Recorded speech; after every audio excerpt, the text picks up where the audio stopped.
Welcome to episode 5 of the Come Roll With Me podcast. Today we're going to be covering a book called Benjamin Franklin, An American Life. And Benjamin Franklin was one of the founding fathers of the United States. And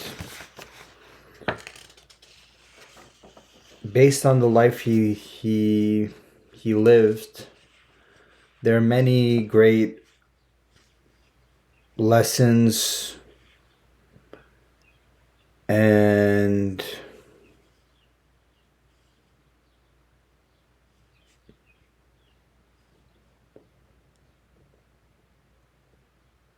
values that we can learn from him. So the book is called Benjamin Franklin: An American Life by Walter Isaacson.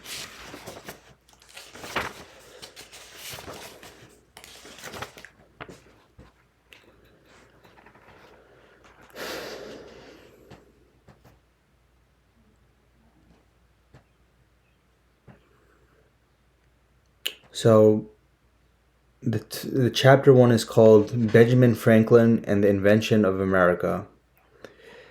His arrival in Philadelphia is one of the most famous scenes in autobiographical literature. The bedraggled 17-year-old runaway, cheeky yet with a pretense of humility, straggling off the boat and buying 3 puffy rolls as he wanders up Market Street. But wait a minute, there's something more. Peel back a layer and we can see him as a 65-year-old wry observer sitting in an English country house, writing the scene, pretending it's part of a letter to his son, an illegitimate son who has become a royal governor with aristocratic pretensions and needs to be reminded of his humble roots. So,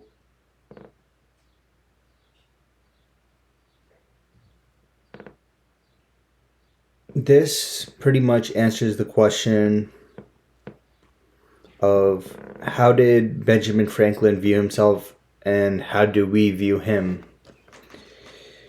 And that would be as somebody who was a humble man and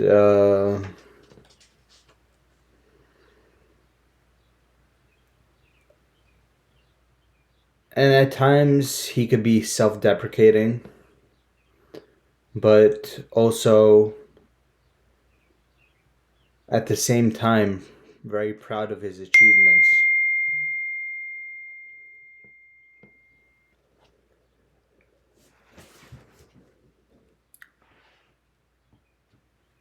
So he was humble and self-deprecating, but also proud of his achievements. Now, in my opinion, humility is a very important trait to have as a human being.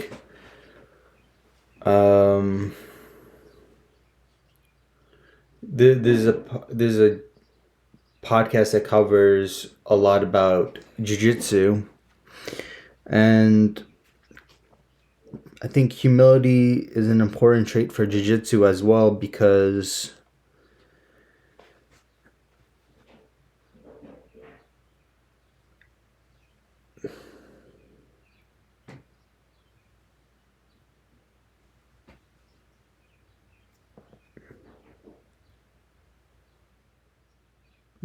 you realize you always have more to learn. When you have the attitude of, yes, I'm improving, yes, I'm getting better, but I have more to learn. I have more questions to ask.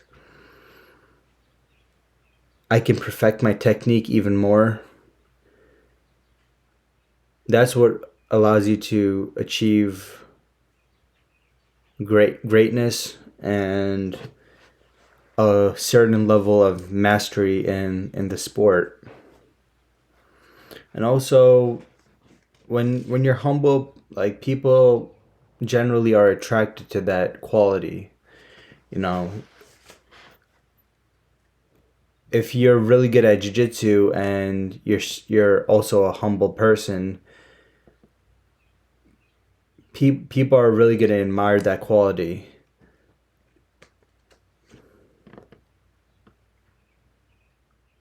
But no matter how good you are, if you're arrogant, then it diminishes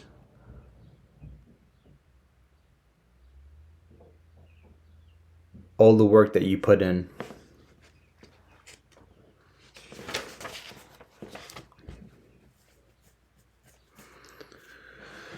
All right, back to the book. Benjamin Franklin is the founding father who winks at us. George Washington's colleague found it hard to imagine touching the austere general on the shoulder, and we would find it even more so today. Jefferson and Adams are just as intimidating, but Ben Franklin, that ambitious urban entrepreneur, seems made of flesh rather than of marble. Addressable by nickname, and he turns to us from history's stage with the eyes that twinkle from behind those newfangled spectacles. He speaks to us through his letters and hoaxes and autobiographies, not with rhetoric, but with a chattiness and clever irony that is very contemporary, sometimes unnervingly so. We see his reflection in our own time.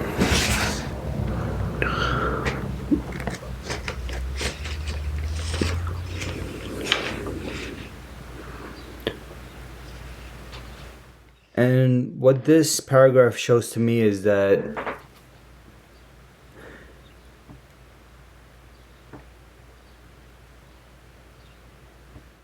despite Ben Franklin's stature and status as a founding father, he was a common man. He was down to earth. He didn't pretend or walk around like a god or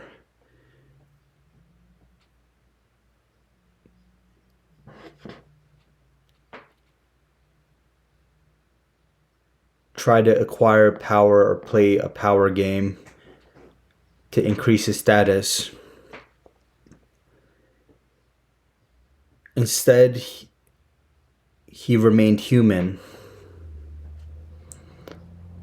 It says he seemed to be made of flesh rather than of marble. And his eyes twinkled from behind those newfangled spectacles. So, through history's pages, his wisdom and his values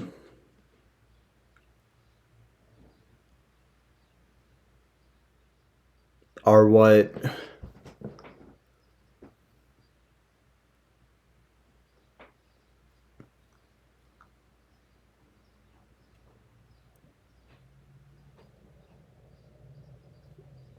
made him who he was.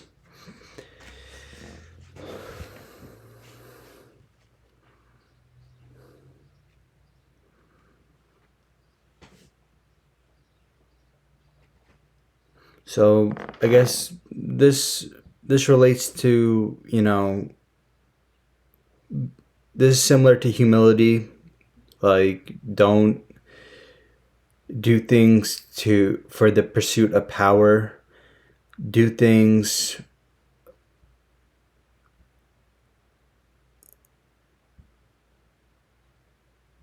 based on wisdom, based on good character traits like humility, empathy, bravery, patience, discipline.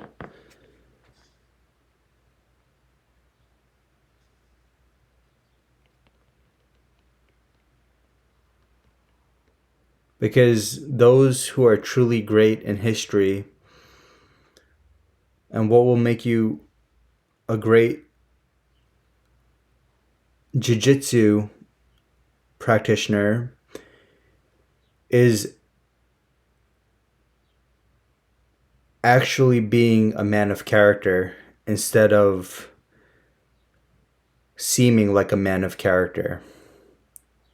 When you actually have great values and character traits and are down to earth, you're human and people can connect with you and relate to you,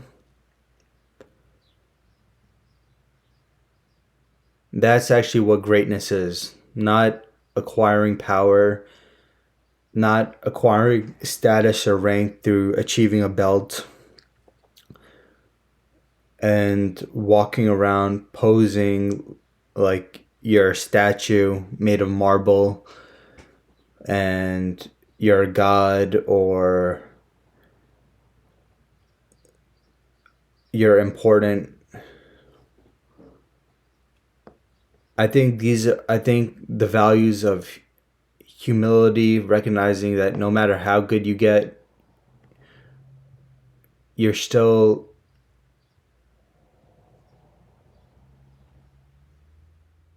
you still have way more in you. You have more road to travel and you have more other mountaintops to climb.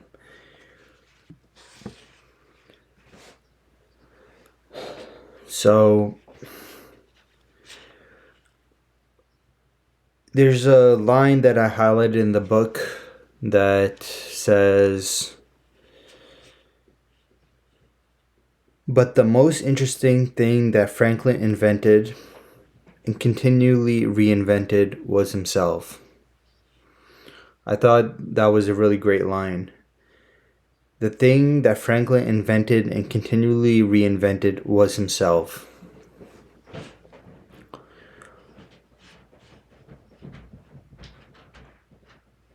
This is not only have to do with self-improvement. Yes, you should continually improve yourself.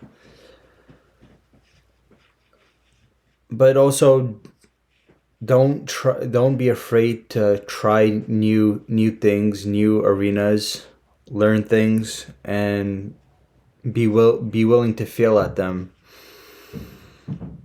As you grow older, you have to continue changing and evolving and adapting. And that same thing goes in jiu-jitsu.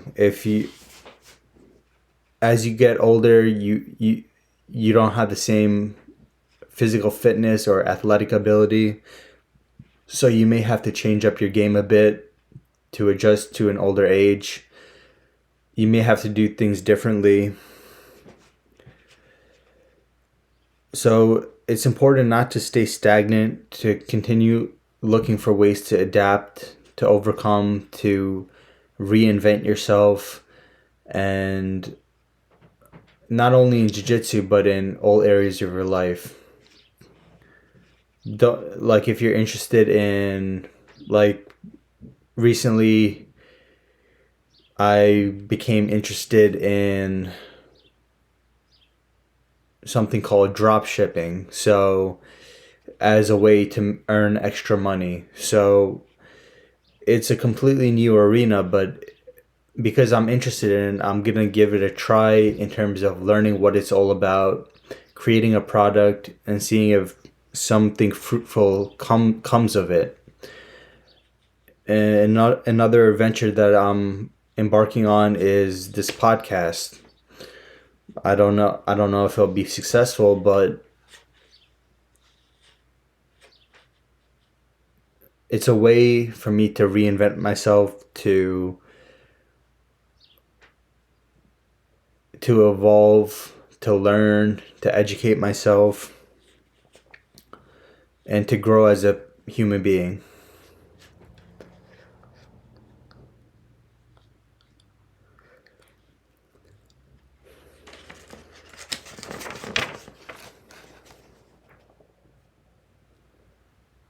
So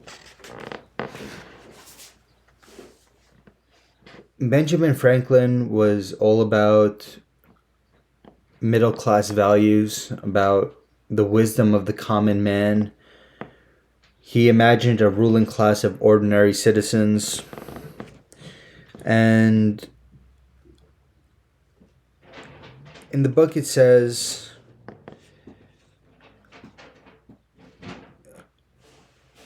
in the process he craftily crafted his own persona, portrayed it in public, and polished it for posterity. Partly it was the matter of image. As a young printer in Philadelphia, he carded rolls of paper through the streets to give the appearance of being industrious. As an old diplomat in France, he wore a fur cap to portray the role of backwood sage. In between, he created an image for himself as simple yet striving tradesman, assiduously honing the virtues, diligence, frugality, honesty of a good shopkeeper and a beneficent member of his community. But the image he created was rooted in reality. So that's the most important point that's made, that even though he wanted to give off a good image of being honest, frugal, diligent, even though he wanted a good reputation, that reputation and image was actually rooted in reality, rooted in who he really was as a person. So I suggest that you don't just portray an image for the sake of portraying an image, that you actually adopt good values, you adopt good character traits, and let the honesty of your character, let the power of and grace of your humility shine, so that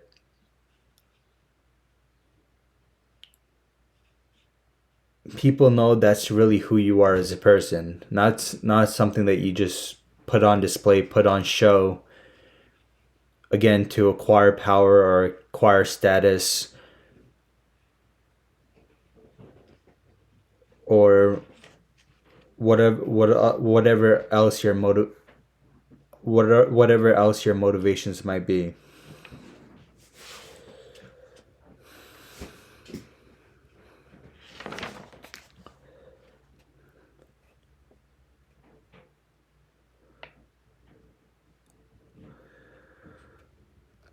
And Franklin was an exemplar of the personal character and civic virtue that are too often missing in modern America.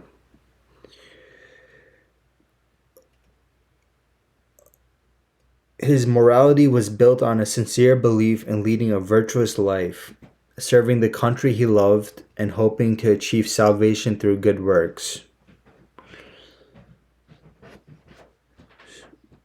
So,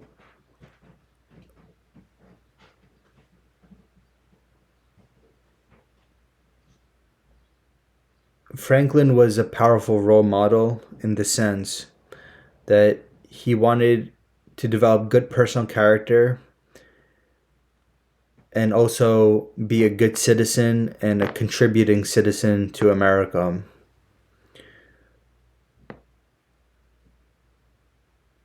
And yes, this is missing in America because America, especially in modern days, can be very materialistic.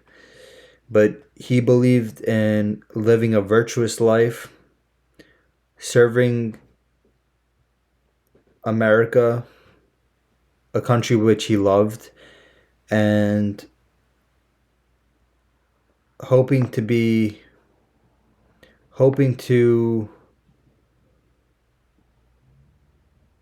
a good person by doing good work, good charity, serving other people.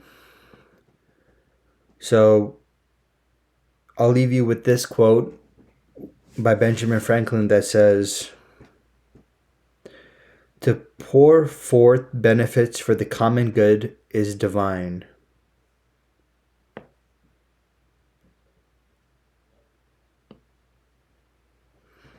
And I'll leave you with this question. How does one live a life that is useful, virtuous, worthy, moral, and spiritually meaningful?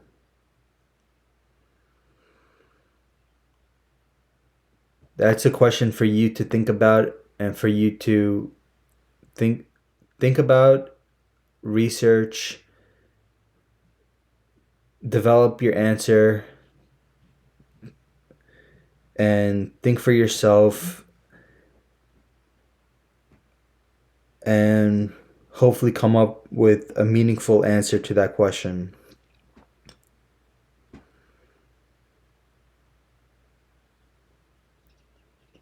How does one live a life that is useful, virtuous, worthy, moral, and spiritually meaningful?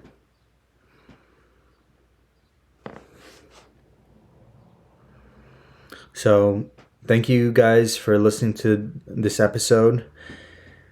I hope you liked it. And the book is called Benjamin Franklin, An American Life. And it has very great life lessons as to how you should live your life and what true American values are. Thank you.